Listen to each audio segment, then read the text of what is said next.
Okay guys, welcome to Awesome English. I'm Dan. This is lesson 2 in our series on how to write a procedural text. Now, in this series, we're going to be focusing on recipes. Now, in our last lesson, we learned the structure of a recipe was goal, ingredients, and then method. Now, in this lesson, we're going to be focusing on the micro or the text features that go into a procedural text. Let's get moving.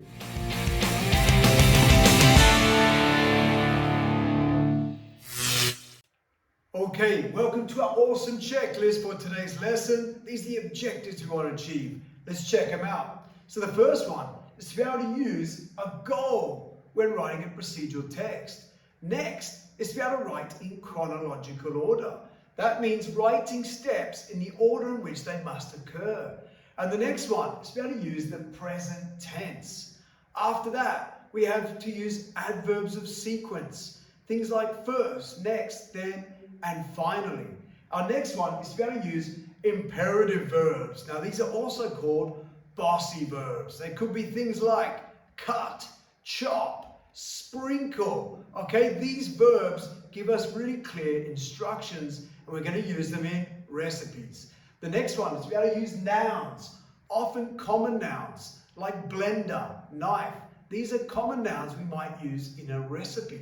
The next one is to be able to use technical language. Now, if we're writing recipes, our technical language is about food and the kitchen. And our final one is to be able to write simple and compound sentences clearly.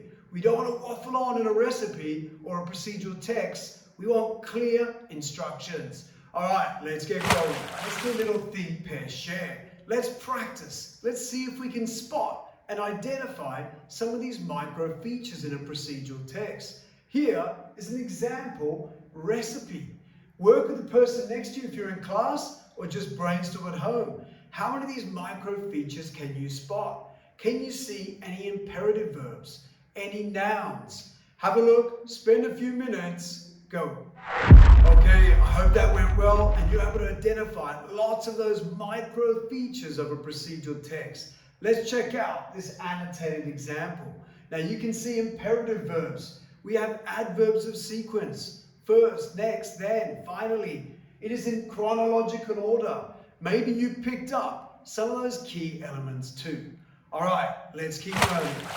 All right, let's continue with our think, pair, share. Let's consolidate our understanding of these micro features.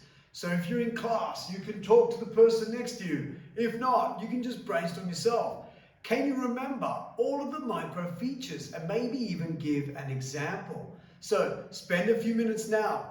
Test each other if you're in class or test yourself. What can you remember about the micro features and can you give an example? All right, go. All right, now it's time for some independent learning. I hope you now know what the micro features are of a procedural text. Now you can consolidate your learning by reading some recipes or other procedural texts and annotating and trying to identify these key features. Now remember, practice makes progress. I'll see you next time and remember to stay awesome.